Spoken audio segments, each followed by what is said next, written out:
Hello, everyone, and thank you for joining our session today, Contactless Payments, Poised for Rapid Growth in Self-Service and Unattended Industries. My name is Leo Castro, and I'm Chief Marketing Officer at NMI. And today joining me is Nick Starai, Chief Strategy Officer at NMI. And so we're going to have a dialogue here for the next half hour or so, and hopefully have a great session here in terms of and share some great information on contactless payments and self-service unattended. So let's go and kick it off. Nick, let's get you in here. Why don't you go ahead and talk a little bit about yourself? Let's hear a little bit about your background. Okay, thanks, Leo, and thank you for everyone who's listening. I got started in technology essentially my senior year in high school. I did a tech prep program where I learned about computers and electronics. That summer, I got a job at a local ISP, and shortly thereafter, got involved in NMI. So I've pretty much been there from the beginning. It's been pretty interesting to see kind of the startup phase, the seed stage, medium-sized growth, high growth, private equity, turn around and do an acquisition on the buy side. So I know that that doesn't happen too often to be able to kind of experience that in the same org, but it's been quite a blast. So as chief strategy officer, I focus on overall strategy. I was the former head of product for many years. So for those of you who have worked in different size orgs, you also wear a lot of hats, which is not which is something that I do as well. So I also wanted to, say thank you, Leo. Leo's one of the newest members to join the NMI team. Can you maybe tell us a little bit about your background as well?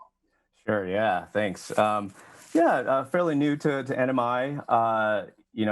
But probably like you, I'm a bit of a payments geek. I would say, my professional experience spans a couple of decades, but I would say the last decade has really been focused on payments and e-commerce. So I've been involved. I was at PayPal, BigCommerce, and most recently Clover before here. And it's really been interesting to see how payments has evolved in the last decade, especially in the United States, going from seeing the transition from swipe to mobile payments to, dipping cards and now contactless. It's really been interesting to see that evolution, both in the card present space and the card not present space. And so, yeah, like you, I'm very much a payments geek and very excited to be at NMI, and it really interesting to see the continued journey here and evolution of payments. Yeah, I mean, the Um, payments industry is kind of like the Wild West. I mean, it moves very quickly, it adapts fast, and it kind of keeps us all on our toes. So I can't really think of any other industry I'd rather be in. So it's really been quite the experience. yeah, and it really is essential for everybody, right? It's one of those things that consumers don't think about, but it's super vital, obviously, to how commerce happens, right? So Mhm. it's really cool. It's really cool to be in this space. But enough about us. Let's dive in here. And maybe to kind of set the stage, let's start at that highest level, and maybe start with contactless payments. Certainly the U.S. has lagged the EU in terms of adoption, but maybe give some additional color on contactless in the United States, and maybe at least pre-COVID. Then we'll dive into sort of COVID current environment later. Okay. Yeah. Pre COVID contactless. I mean, if you kind of rewind maybe 5, 6 years, you may recall a card that was issued by Chase. It was called the Chase Blink card. And the Chase Blink card was the first NFC or contactless card that I can recall, but it wasn't a chip card. So when you tapped a contactless reader, it would transmit essentially the track data. And I think we all know, of course, today that the data encoded on the back of a magnetic strip is not encrypted. It's not the most secure. You can copy those cards, you can sniff those cards. So even though contactless NFC was kind of a new medium for transmitting the data, it wasn't overly secure. That was kind of the first NFC rollout, which Chase actually stopped when the EMV and the actual chip card migration hit the US. So, again, this probably goes back maybe 4 or 5 years when chip cards started making their way into the US market. Now, other areas like the UK, like Europe, like Canada, had already had chip cards in the market for some time and are already kind of working with contactless chip cards. But because the US market there didn't have any acceptance at the merchant point of sale locations. Like very few merchants had contactless cards. Very few merchants had chip readers. So even though these were starting to hit the market, chip cards in themselves were starting to hit the market about 4 or 5 years ago. Terminals need to be upgraded. Gateways need to be upgraded. Processors need to be updated. Issuers needed to learn quite a lot. So the first advent of chip cards in the US were not contactless for that reason, primarily because of lack of acceptance, but also because of the cost to issue a contactless card with a chip on it was more expensive than just a chip card. So we've kind of known that, even pre-COVID, that the card brands were planning on really increasing and accelerating contactless issuance here in the U.S.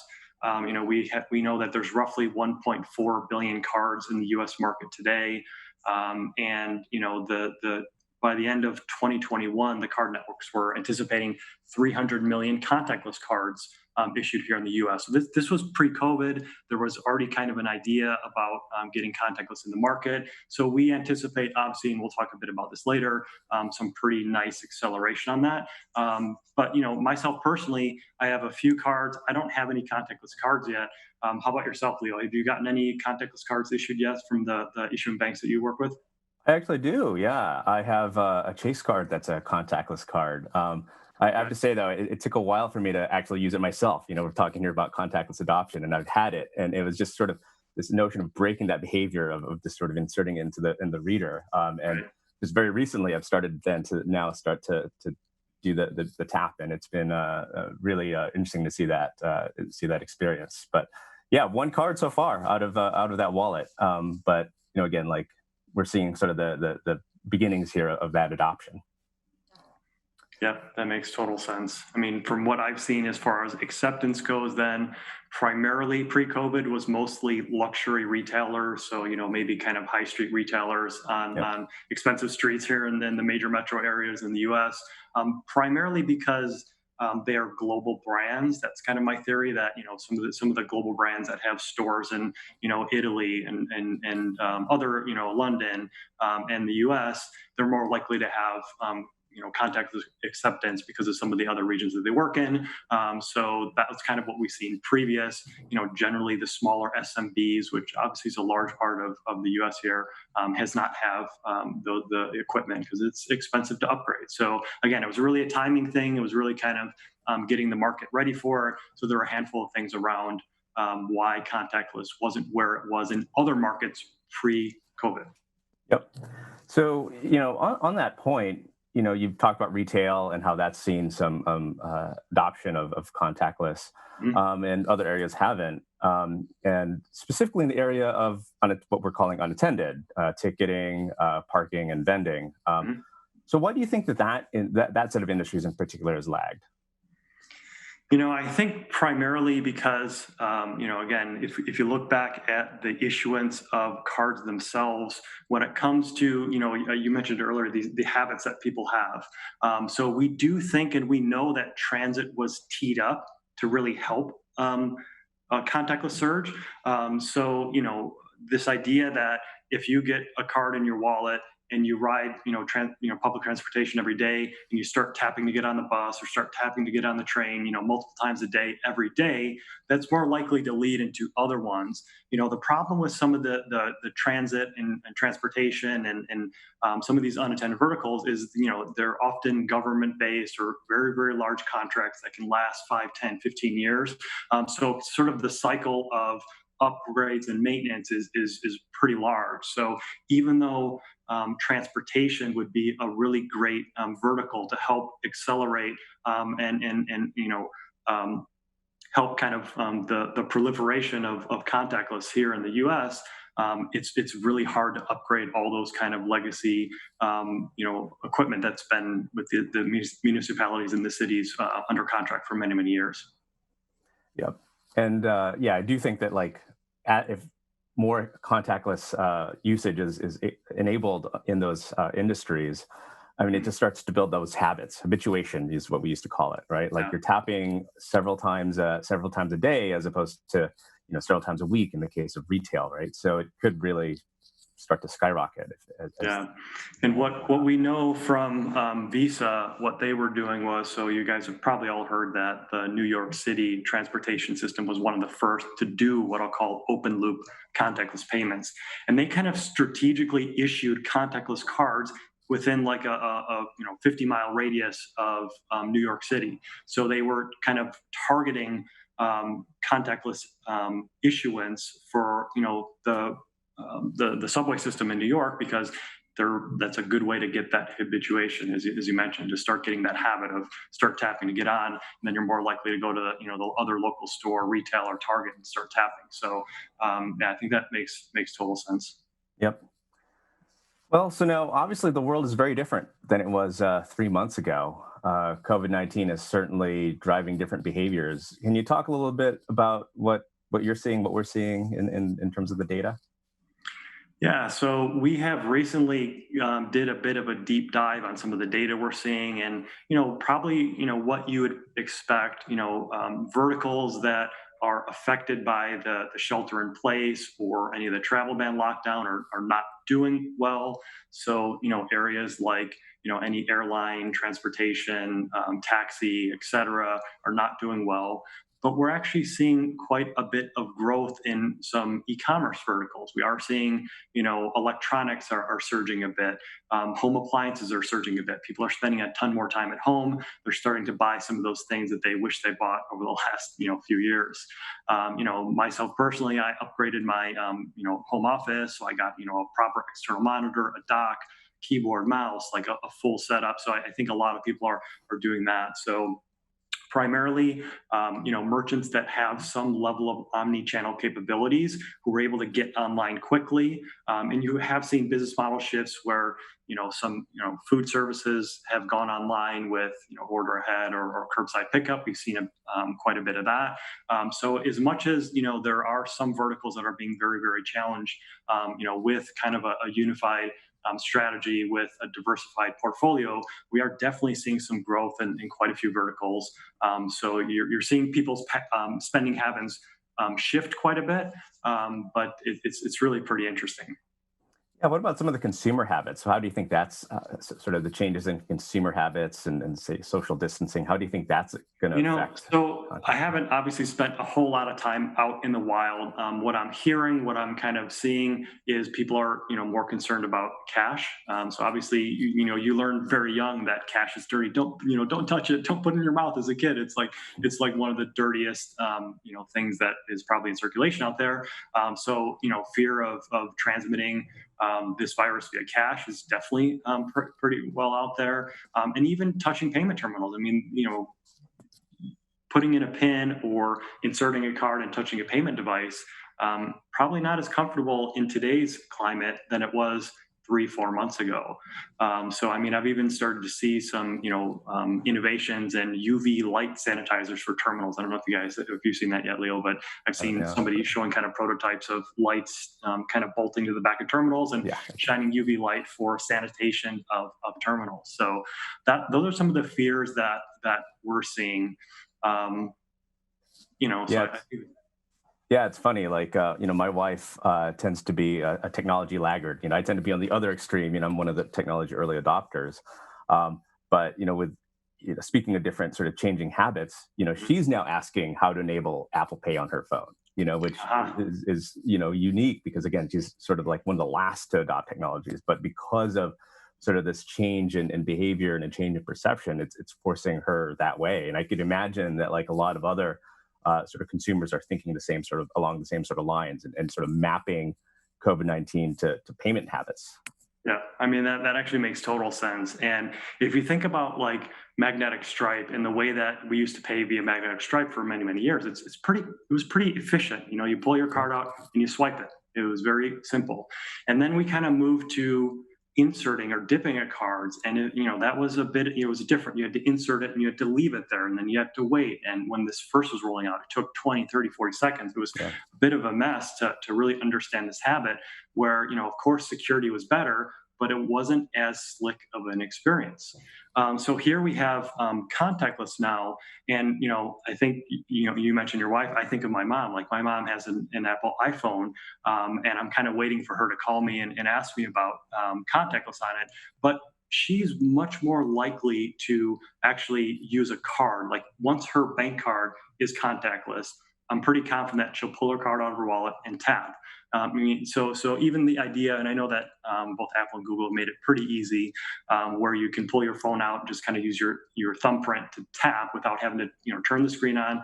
But some people probably leave. My mom might have her phone off in her purse from time to time. Like it doesn't have the same pattern as all consumers. So I think that this idea of leading with cards will have more leverage than Apple Pay and Google Pay, because the last stats we heard was Apple and Google, which were responsible for the majority of contactless payments, were roughly still 3 to 5% in the U.S. market. So there's very little contactless. Most of it was by the phone vendors. We have heard that there was a 30% increase in usage of contactless since the pandemic. Myself, I'm still waiting for BlackBerry Pay. So I'm one of the last of the holdouts Look here. at that. So huge fan of BlackBerry. Not going to wait for it, but I can't find anything that I like better. So I'm going to be waiting for my contactless cards to come. So I'm eager for it. Yep.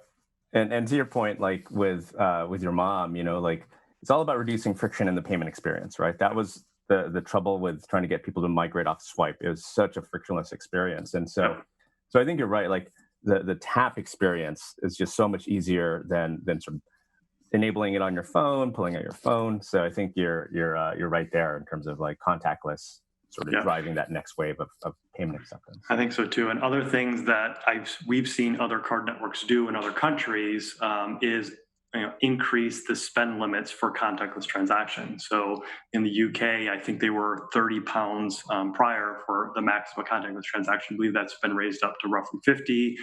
So a lot, in fact, quite a few countries have had their limits raised. So that again is kind of more open to kind of proliferate contactless payments across the board. Yep. Now, how do you think that'll affect the unattended verticals in particular?